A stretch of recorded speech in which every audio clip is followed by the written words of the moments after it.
Boa noite. O Congresso Nacional instalou recentemente uma comissão especial para tratar do polêmico projeto de lei do deputado pernambucano Anderson Ferreira, que institui o Estatuto da Família.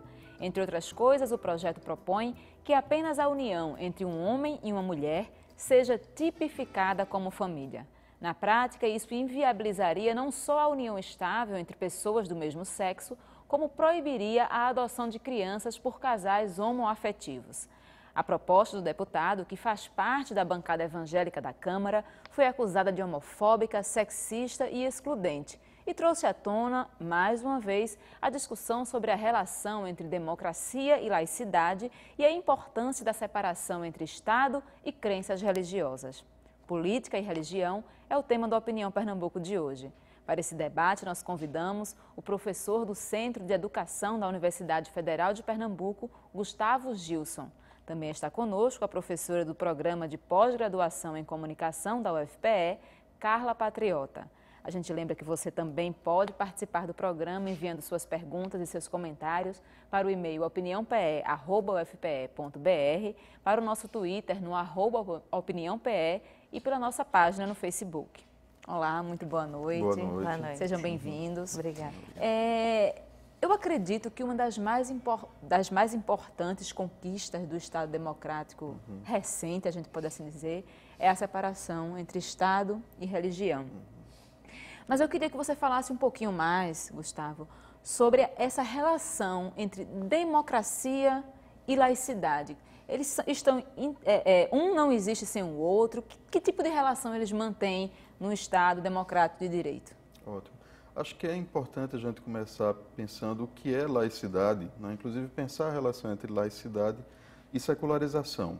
Então, se a gente pensa nos Estados modernos, os Estados modernos se constituem a partir de uma mudança de uma relação que vinha na Idade Média entre religião e Estado, em que a religião se impunha sobre o Estado, né? A chamada doutrina das duas espadas, em que haveria duas forças, o Estado e a religião tinha mais força.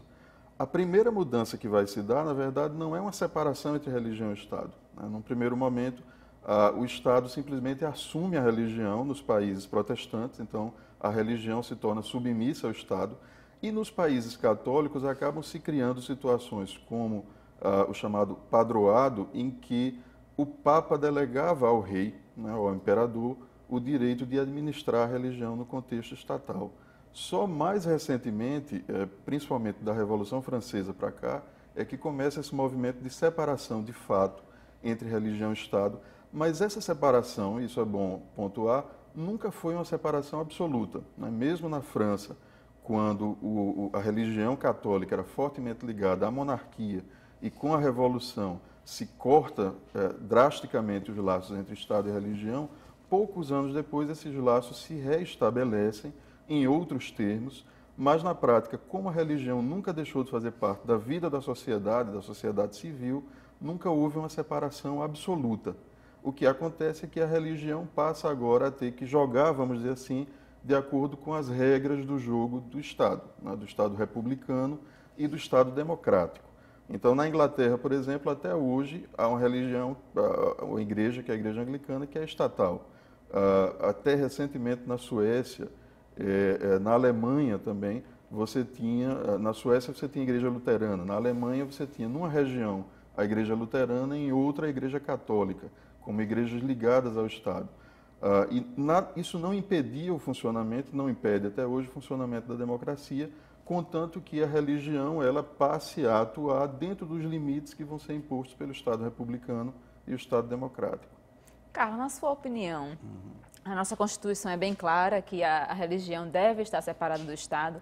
Na sua opinião, na conjuntura que a gente tem hoje no Brasil, essa garantia constitucional, está escrito na Constituição que o Brasil é um Estado laico, é suficiente para fazer desse Brasil um Estado verdadeiramente laico? Veja só, se a gente pensar que está estabelecido isso como algo que vai regular ou conduzir a forma da gente ver a gestão do Estado, sim. E na prática, se a gente pegar um gancho com o que o Gustavo falou, da questão da secularização, a gente vê que esse desprendimento é um próprio enfraquecimento da igreja para ditar as formas que vamos viver.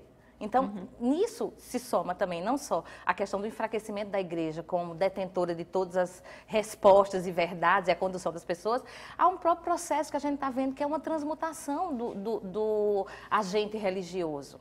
Existe uma pesquisadora, que é Danielle Revé-Léger, que ela fala dos fiéis passeadores. E ela diz que hoje a religiosidade é uma religiosidade bricolada. Então, a gente vai pegando fragmentos de várias crenças que achamos que respondem aos nossos anseios e constituindo a nossa própria forma de crer. Então, num cenário múltiplo e diverso, de multiplicidade e pluralismo religioso, obviamente o Estado cada vez mais vai perder forças. Porque é o que também Perus fala, supermercado espiritual. Eu vou buscando uma série de coisas e isso aí vai constituindo a minha forma de encarar o mundo. E aí o próprio Estado começa a perder força, porque a multiplicidade é muito grande. Então, as formas de crer vão se transmutando e vão ajudando a que o Estado perca força.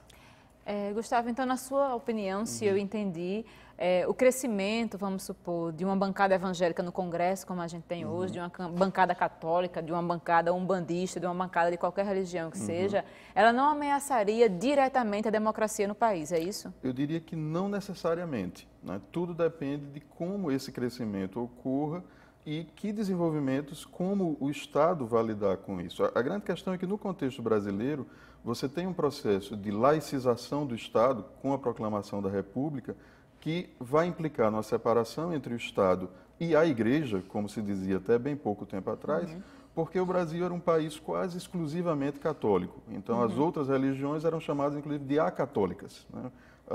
Então, eram os católicos e os outros. Então, há uma separação entre religião e Igreja Católica, mas há uma expectativa. O próprio Rui Barbosa, que era um defensor da laicização, dizia, o Estado deixa de ser católico, mas o Brasil nunca vai deixar de ser católico. O Brasil é naturalmente católico. E essa hegemonia do catolicismo vai permanecer desde o início, do final do século XIX, com a proclamação da República, até o final do século XX. O que acontece hoje, e dentro desse período, o catolicismo teve uma atuação política sempre muito forte. Isso é algo que a gente esquece às vezes, quando fala dessa relação entre religião e Estado. O que acontece hoje é que, principalmente do final da década de 60 para cá, a gente tem um forte processo de pluralização da religião no país e outros grupos religiosos que não participavam da vida pública passam a crescer e a ter um acesso maior à vida pública, e nós não temos um modelo de laicidade, não existe um único modelo de laicidade, e o nosso modelo de laicidade não estava preparado, vamos dizer assim, para lidar com essa pluralização.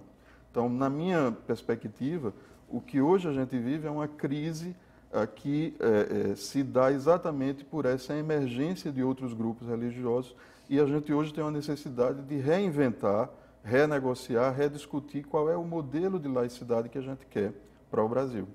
Carla, é interessante observar essa fala de laicidade, porque os próprios deputados evangélicos, senadores, eles se dizem a favor do Estado laico, eles se dizem a favor da laicidade. Eles não entendem, vamos supor, uma atitude como essa do deputado Anderson Ferreira, de querer proibir a adoção de crianças por casais homoafetivos, como uma imposição religiosa. Ele diz, inclusive, que a maioria da população apoia ele porque a maioria da população é conservadora. Então, isso não tem a ver com a religião. E, nesse sentido, eles invocam a questão da liberdade religiosa. Aí eu pergunto, até também para o professor Gustavo, como é que um Estado democrático lida com a questão, no mesmo espaço público, da liberdade religiosa e da laicidade? Como é que se coloca isso no mesmo espaço e como é que se lida com isso de forma igualitária, vamos assim dizer? A grande questão é que se isso realmente a gente lida de forma igualitária. A minha sensação é que há sempre uma zona de constante conflito. E esses conflitos, eles vão reverberando no dia a dia da bancada, né, a bancada evangélica, no dia a dia das pessoas que aderem àquilo ali. Há um impasse e muitas vezes, eu acho que hoje um dos grandes problemas é que criou-se uma cultura assim do que é possível ou politicamente correto. E a gente até tem medo de falar, não para pender para um lado ou outro, mas é um contexto de uma sociedade que é totalmente monitorada, vigiada, então as pessoas estão com medo. Se bem que eu acho que esse conflito que vive entre o que é laico e o que não é laico é um espaço de conflitos de interesses também. E eu falo também da questão do lugar de fala. Quando um pastor ele está num lugar de fala de pastor, algumas coisas são interditas a ele, né? Então, talvez, para responder até às demandas desse lugar constituído, como você falou anteriormente, coloca o nome de pastor e ele passa a ser um parlamentar, mas ele é um pastor. Então, ele não pode dizer qualquer coisa, porque ele é um pastor. Então, o lugar de fala, né, Gustavo? O lugar de fala é muito demarcado. Então, o conflito vai estar o tempo todo ali. Então, eu acho que esse equilíbrio nunca chega. Nesse sentido, Gustavo, a nossa Constituição, as nossas leis permitirem que se coloque nomes como pastor, soldado, cabo e qualquer outro nome antes do nome do candidato na urna, não estaria brigando, vamos assim dizer, com a laicidade do Estado já na gênese da política? Como é que você enxerga essa questão? Há diferentes formas de pensar e de lidar com essa questão. Na tradição liberal, a ideia é que o espaço público e, consequentemente, o Estado é um espaço racional, né, baseado numa racionalidade universal, e aí a tua colocação teria toda razão. Então, as particularidades deveriam se despir de seus elementos particulares, se traduzir nessa racionalidade universal para se apresentar no espaço público através de uma linguagem neutra universal. A grande questão é que essa própria visão de racionalidade universal, de espaço público como espaço neutro, ela vem sendo fortemente questionada, inclusive pelos movimentos sociais feministas, LGBT, negro, desde pelo menos os anos 60 para cá, que vão dizer que essa pretensa neutralidade e universalidade da razão disfarça uma hegemonia de uma racionalidade branca, heterossexista, masculina, patriarcal. E que, nesse sentido, é necessário que o espaço público abra, sim, campo para que haja um confronto dessas particularidades. A grande questão é que, dentro desse contexto, as particularidades religiosas também se apresentam como tais, não necessariamente sempre de forma conservadora. Basta a gente lembrar da história da teologia da libertação no Brasil, do movimento ecumênico, para ver que as identidades religiosas não são sempre, os discursos não são sempre necessariamente conservadores. Mas essas religiões, esses discursos conservadores também, uma vez que esse espaço se abre para particularidades, se apresentam nesse campo. E aí a gente tem, então, de pensar como lidar com isso, né? Como lidar com essa presença desses elementos particulares que vão demandar o direito de falar a sua língua no espaço público. Nesse sentido, Carla, como você falou, que o lugar de fala desse pastor, desse presbítero, já muda só pelo nome que ele carrega antes do nome dele de batismo. Como é que você enxerga essa relação? Acredita que deveria ser proibido que se particularizasse um candidato pela religião, pelo cargo que ele ocupa? Enfim, como é que você enxerga essa Eu acho que relação? Teríamos um problema de ordem concreta, porque ao mesmo tempo que a gente pensa no religioso, tem outros representantes de outros grupos. Então, a gente teria que impedir que todo mundo se identificasse com um grupo que chancela, legitima a sua fala. Doutor fulano de tal, exatamente. Médico cicrano, né? A partir do momento que se impede que haja a exibição do título de pastor, tem que se impedir de todos, claro. Porque no final das contas, cada um está garantindo uma parte, né, de legitimidade da sua voz.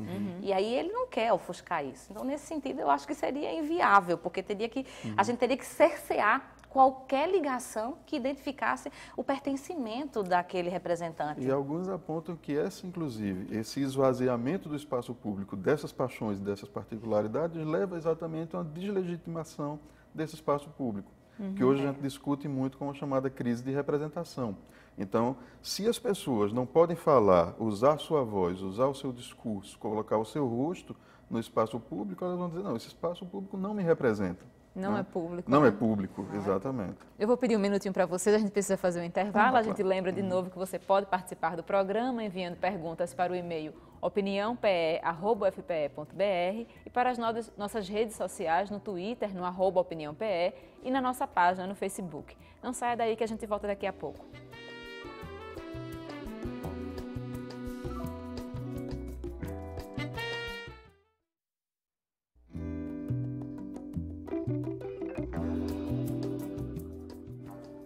Opinião Pernambuco está de volta. Hoje falamos sobre política e religião.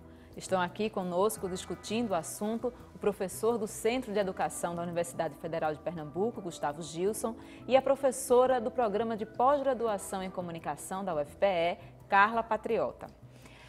A gente estava falando, Gustavo, na questão em particular do projeto que foi apresentado, como eu falei no começo do programa, pelo deputado Anderson Ferreira, que coloca como família apenas a união entre um homem e uma mulher. Isso inviabilizaria não só a união estável entre casais homoafetivos, também como a adoção de crianças por casais que se enquadrem nessa nomenclatura.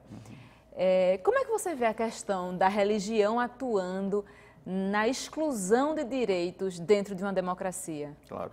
Em primeiro lugar, eu acho que é importante demarcar, e o próprio deputado sabe disso, que esse é um projeto anticonstitucional, né? Então, é interessante ver como, ao propor isso, ele tem plena consciência de que, por exemplo, esse projeto seria derrubado no Supremo, com toda certeza.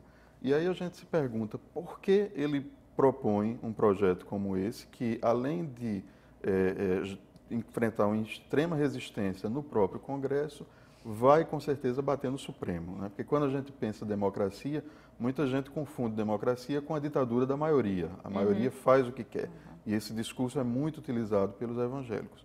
Quando não é. Um dos pilares da democracia é que, para se manter o sistema democrático, é necessário garantir os direitos, inclusive das chamadas minorias, né? Então, a justiça, o sistema, ele garante que todos participam, mas a maioria não vai oprimir a minoria. Então, esse é um dos pilares da democracia e, portanto, no nosso sistema, ainda bem, até agora, tem se preservado, no contexto contemporâneo, essa perspectiva e se mantém. Mas ele propõe isso exatamente porque hoje se criou uma polarização entre os grupos LGBT, principalmente, e as feministas, defensores dos direitos das mulheres, a discussão específica sobre a questão das mudanças na sociedade, na moral, e esse grupo conservador, e grande parte dos votos, inclusive, dos eleitores desses candidatos e desses deputados, vem do fortalecimento dessa polarização. Então, se cria todo um conflito, uma guerra santa, vamos dizer assim, para se polarizar a situação, e ele se apresenta, então, como grande herói, vamos dizer assim, dessa disputa em glória, que ele sabe que está fadado a perder, porque é um processo de retirada de direitos, mas que ele se apresenta também como vítima de perseguição em todo esse contexto. Então, é um jogo que a gente entende culturalmente, mas que eu acho que um dos grandes desafios é como superar isso, como pensar, inclusive, a participação pública dos grupos religiosos de uma forma mais madura e não a partir dessa perspectiva de uma guerra santa entre conservadores e liberais demoníacos que vão desagregar a nação ou coisa parecida. Como é que você enxerga a questão, Carla? É bem interessante o que o Gustavo falou, a questão dessa guerra santa.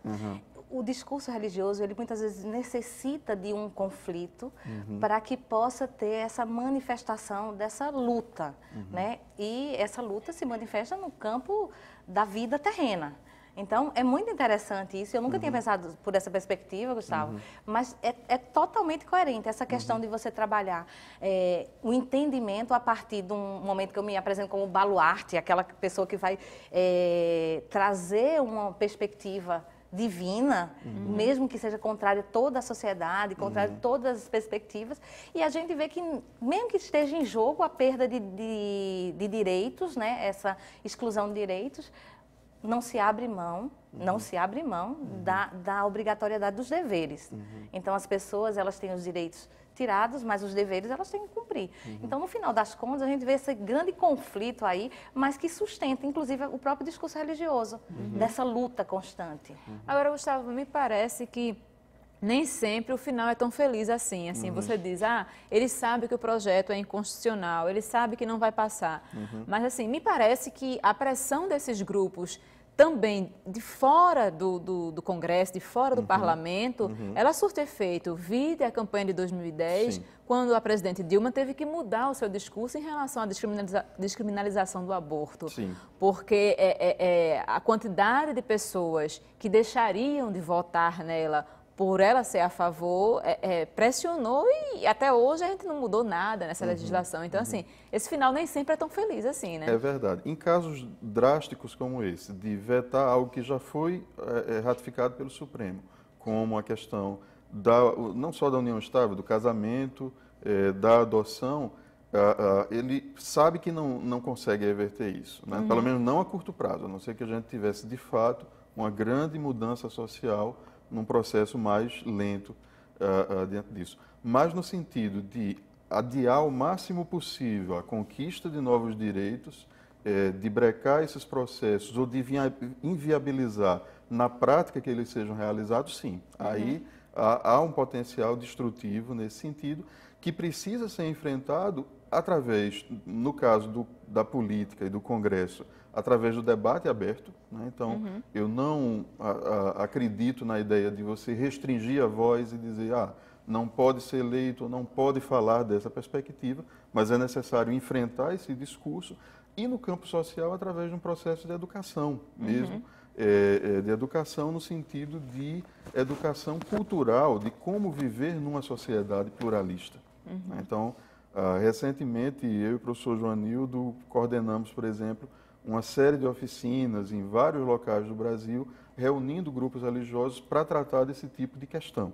E no início a expectativa é que houvessem muitos conflitos, e houveram alguns, mas se produziram diálogos, né? Agora, são experiências novas. Então, nós vivemos numa sociedade que estava acostumada a ter uma religião pública oficial, que era o catolicismo, e as outras estavam guardadas no máximo ao espaço privado, quando não eram criminalizadas em outros momentos. Eu falo das religiões de matriz africana, por exemplo, e num passado remoto até mesmo os protestantes e pentecostais.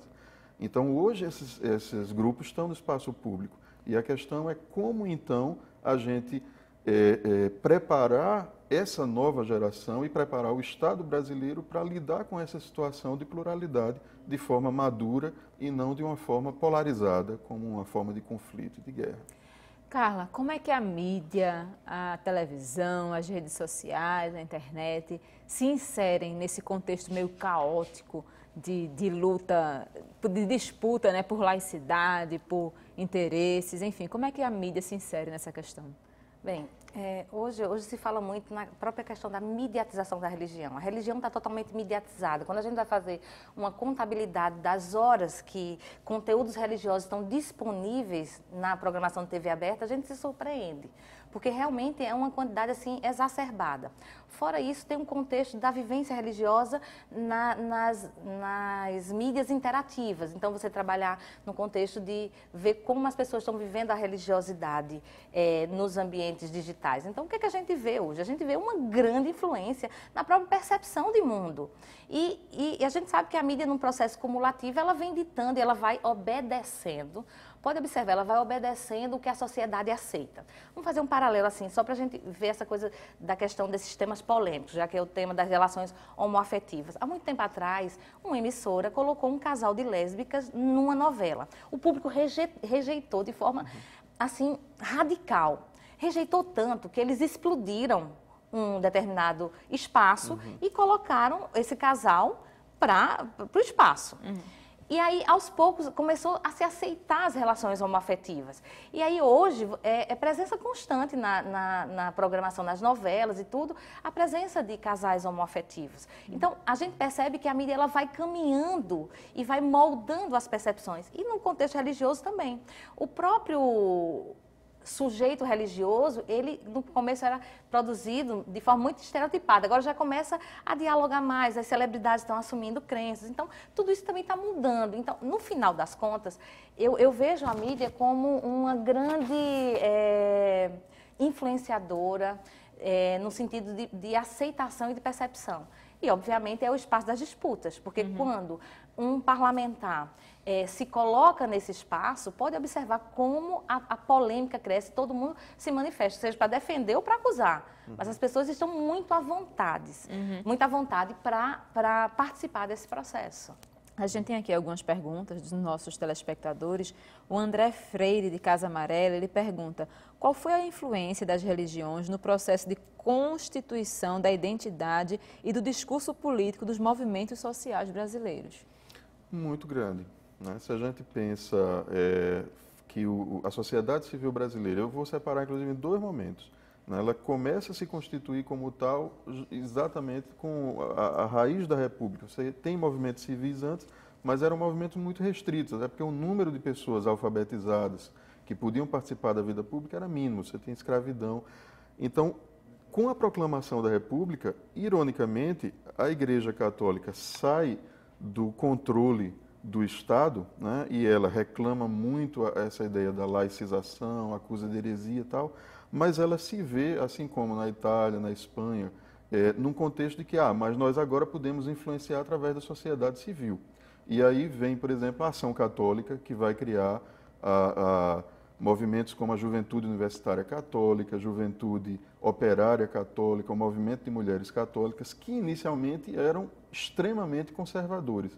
Mas na medida em que esses grupos passam a participar da vida social, inclusive convivendo com os problemas sociais, muitos deles tendem para a esquerda a ponto de que um dos grandes grupos de guerrilha que vai enfrentar a ditadura, né, a Ação Popular, ela é fruto da Ação Católica. Né? Então, aí você tem um momento em que a sociedade civil, ela em grande medida nasce de associações religiosas, embora não necessariamente permaneça religiosa, mas aí você tem uma mobilização. E outro contexto de redemocratização. Então, no Brasil, no período de ditadura, as poucas organizações que conseguem se sustentar, algumas na clandestinidade, muitas delas estavam ligadas, a maioria estava ligadas ou à Igreja Católica ou ao movimento ecumênico, geralmente as duas, então comunidades eclesiais de base e tal. E o grande boom de ONGs que vai surgir no final da década de 80, início da década de 90, são exatamente de lideranças que vêm desses movimentos. Algumas se afastam totalmente do campo religioso e passam a atuar na sociedade civil. Algumas mantêm alguma ligação com o campo religioso, mas, nesse sentido, essa formação religiosa foi muito importante, inclusive para formar esses movimentos de esquerda. Lembremos que o Partido dos Trabalhadores, que está atualmente no Brasil, nem vou entrar no mérito da discussão se ainda podemos chamá-lo de esquerda ou não, mas nasce exatamente de um movimento algumas das principais lideranças vinham da teologia da libertação. Eu vou pedir um tempinho para vocês, a gente precisa fazer outro intervalo. Na verdade, a gente vai agora para o horário político obrigatório. Eu tenho aqui várias perguntas dos nossos telespectadores, prometo fazer na volta, por isso não saia daí, aguarde que a gente volta daqui a pouco.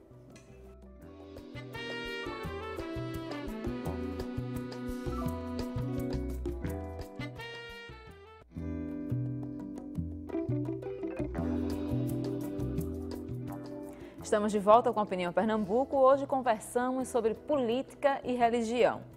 Bom, conforme eu prometi no outro bloco, eu tenho algumas perguntas dos nossos telespectadores. A Cecília Mansur, de Casa Forte, ela pergunta: como ocorre a relação entre política e religião no cenário político atual? Nesse sentido, como os convidados analisam a atuação da bancada religiosa no cenário político brasileiro? Começo? Começa. Então, vamos lá.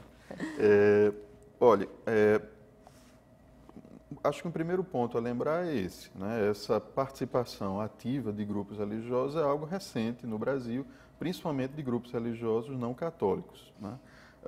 E o grande grupo religioso não católico que vai se apresentar nesse contexto contemporâneo, da década de 80 para cá, são os evangélicos e, mais especificamente, os pentecostais, né?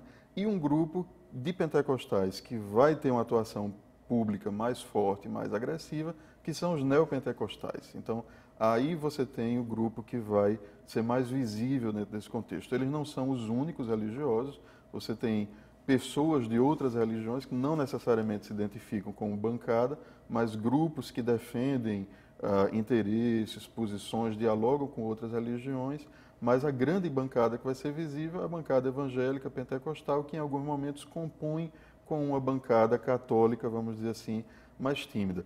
E esse grupo vai ter uma característica de uma militância por valores fortemente conservadores. Então, esse é, de fato, algo que vai acontecer no contexto contemporâneo.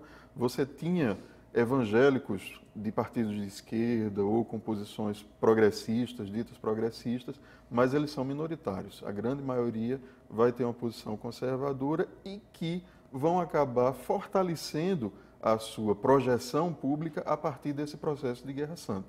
Então, essa polarização vai ser chave, inclusive, para a projeção desses grupos. Você vê isso com preocupação, Carla? Veja só, eu queria até queria fazer uma pergunta, Gustavo, porque é bem interessante isso, porque como o Gustavo pontuou, desde a década de 70 a gente vê um crescimento expressivo dos neopentecostais, né?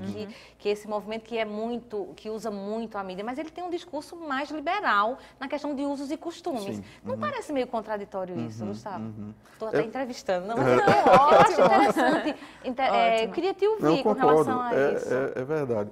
E é coisa que pouca gente percebe. Mas se você pensa, por exemplo, Edir Macedo, ele vai assumir uma posição muito mais flexível em relação à questão do aborto, por exemplo, da interrupção da gravidez, do que os outros grupos. A grande questão é que os evangélicos, lembremos isso, fazem parte da cultura brasileira. Os pentecostais, os neopentecostais, geralmente vêm das camadas mais pobres, né? Onde você tem, muitas vezes, práticas até mais liberais, mas uma cultura fortemente conservadora. A gente percebe que eles querem regular principalmente os costumes, né?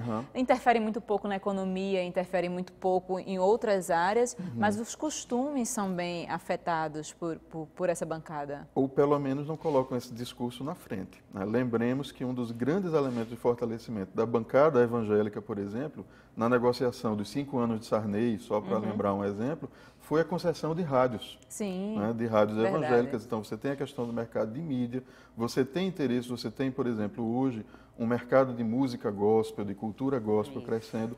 Só que essa questão, esses debates econômicos, eles não têm apelo para o eleitorado. O que vai ter apelo para o eleitorado é esse clima de Guerra Santa deles. Exatamente, Né? exatamente. E que aí, nesse sentido, é de grande interesse desses grupos alimentar essa polarização e essa Guerra Santa. Para que esses eleitores se sintam representados e garantam a perpetuação. Exatamente. Né? Nesse sentido, o Rafael Andrade, de Casa Forte, ele diz: como a professora Carla Patriota vê o uso do espaço público, como a televisão, pelas religiões? Veja só, como é que eu consigo enxergar isso? Eu consigo enxergar que há uma amplitude pela própria propagação de crenças, que todo mundo tá aberto a isso, as pessoas não estão mais num discurso velado, não. Então, obviamente, isso migra para o espaço público, mas é uma questão também da gente perceber assim, ao mesmo tempo que o espaço público é usado de forma religiosa para propagar religião, ele também é usado para não propagar. Então, no final das contas, eu acho que há uma certa flexibilização do espaço público, né? Como o exemplo que eu falei para você, assim, quando a gente estava de fora hoje dentro da universidade, estavam sendo distribuídas Bíblias. Não sei se numa universidade particular alguém conseguiria entrar, se ela não fosse confessional, para distribuir Bíblias. Porque hoje a gente tem que se identificar. Então, os espaços públicos, mesmo dentro do contexto televisivo, estão sendo usados para entender que está possibilitando o acesso a todos. Então, eu acho que no final das contas, esse diálogo do espaço público, das televisões, ou da mídia, ou dos espaços institucionais, é muito para dizer que há uma possibilidade de acesso, acesso a qualquer um. Eu aproveitaria esse comentário de Carla para chamar a atenção a algo que a gente conversou um pouco no intervalo, a questão dos limites. Né? Eu acho que um cuidado que é precisaria... a pergunta do Gustavo Barbosa. Ele diz quais os limites da interferência religiosa no cenário político. Perfeito. Acho que uma questão problemática aí se torna quando esse espaço é utilizado para agredir ou para tentar instigar o ódio contra outros grupos religiosos ou outros grupos sociais.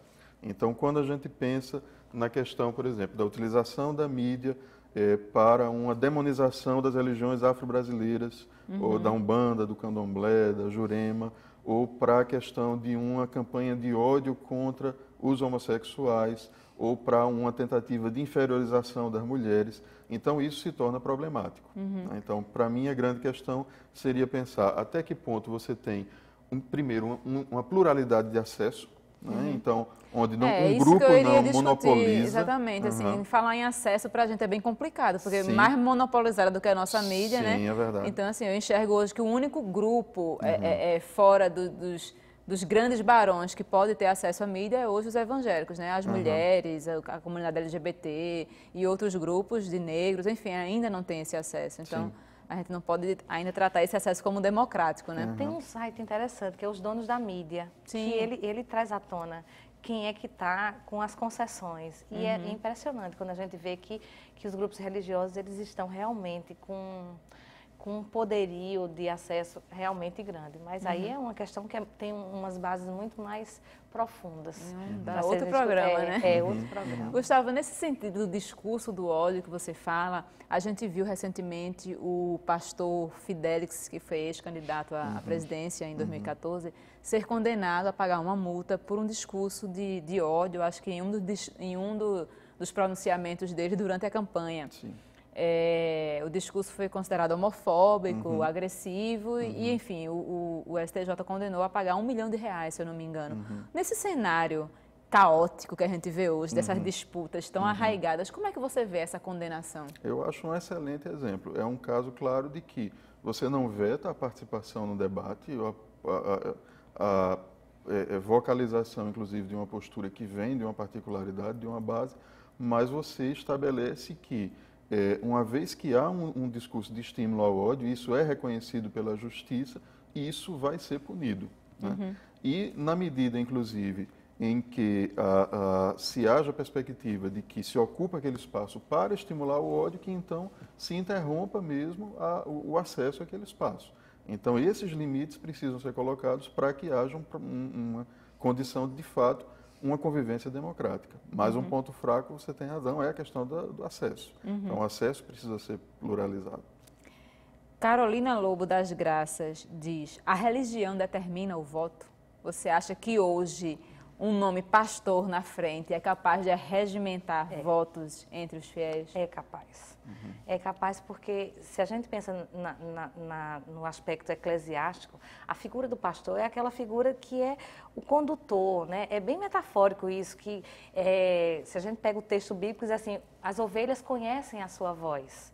Esse pastor, se faz um paralelo com a figura de Cristo, é esse pastor que leva as águas tranquilas de descanso. É esse pastor que conduz a calmaria, esse pastor que vai. Então, quando você está familiarizado com esse líder, é muito fácil você seguir o voto dele, muito fácil. Inclusive em detrimento até do que você espera de mudança social. Mas você acredita, inclusive existe até uma máxima dentro da questão de condução de rebanho que o pastor é inquestionável. Existe isso. Ou seja, você não pode questionar a liderança do pastor. Então, esse pastor chega e diz assim, votem em mim porque eu tenho uma direção de Deus para governar essa cidade, para participar desse processo político. Principalmente pensando na tradição pentecostal e neopentecostal. Exatamente. Mas acho que é importante pontuar que há, sim, uma força de liderança muito forte, mas que isso não significa uma transmissão automática de votos. Então, grandes denominações usam muito esses números como barganha. Então, Edir Macedo diz, a Igreja Universal tem tantos milhões de fiéis, né, e ele joga com os governos e com os partidos em nome desses tantos milhões de fiéis. A Assembleia de Deus já tem tentado fazer isso algumas vezes também. E essa transmissão não é automática, né? Até porque, como Carla já falou antes, hoje essas fronteiras religiosas elas estão mais tênues. Então você tem múltiplo pertencimento, você tem pessoas que frequentam a igreja, mas escutam o programa de outro. Então há uma influência, tem pessoas que não são da igreja e que podem ser influenciadas por se identificarem por aquele discurso, e não necessariamente todos os fiéis de uma igreja vão votar no candidato indicado pelo pastor ou no próprio pastor. Então, há um poder, sim, de atração muito forte, eu concordo com Carla. Mas não é determinante. Mas não é determinante. E não é simples de dizer, esse pastor manda nesse rebanho. Né? Eu acho que é muito uma coisa, como você falou, aquela sensação de pertencimento, de representação na esfera pública, né? Assim como os militares votam no cabo fulano de tal, no soldado fulano de tal, os evangélicos querem se sentir representados e aí acabam realmente, mais do que serem obrigados a preferirem, né? É verdade, mas é isso que o Gustavo também demarcou e eu tinha falado no começo. Essa sensação de pertencimento, ela também está com muita fluidez, porque as pessoas estão trafegando nesse espaço religioso com muita facilidade. É a síndrome da porta giratória. Então, eu participo de uma determinada denominação, participo de outra, então não é uma transmissão que é automática, mas que você me perguntou pela influência. A influência existe, sim, e é concreta, mas ela não é determinante. Claro. Tatiana Castro, do Parnamirim, ela pergunta: quais as relações entre religião e política no cotidiano? E como essa relação, de um lado, emancipa os cidadãos e, de outro, aliena? É interessantíssima a questão. De fato, eu diria que no cotidiano, os espaços religiosos têm um elemento positivo, que é o elemento de se tornar um espaço para voz pública. Né? Então, eu lembro de uma pesquisa clássica na área de religião, da professora Regina Novaes, do Rio de Janeiro. Do ISER, né? Isso, do ISER, pesquisando as lideranças dos movimentos no campo, né? Ainda no período logo pós-ditadura, e descobrindo que várias das lideranças do movimento no campo vinham exatamente de igrejas evangélicas e pentecostais. Né? Algumas permaneciam, outras não, mas vinham. Por quê? Porque nesses movimentos elas tinham espaço para falar, aprendiam a falar, a organizar as ideias, a exercer liderança. Então, os espaços religiosos são espaços de formação, inclusive de formação política, eu diria, importante. Né? E não necessariamente todo espaço de formação religiosa é de uma formação conservadora ou antidemocrática ou retrógrada ou de ódio. A grande questão é, quando a gente pensa isso em termos macro, quais os ventos que levam esses movimentos em cada momento. Né? Por um certo tempo, a grande força dos movimentos cristãos no Brasil, por exemplo, era a teologia da libertação, que tinha uma tendência fortemente progressista.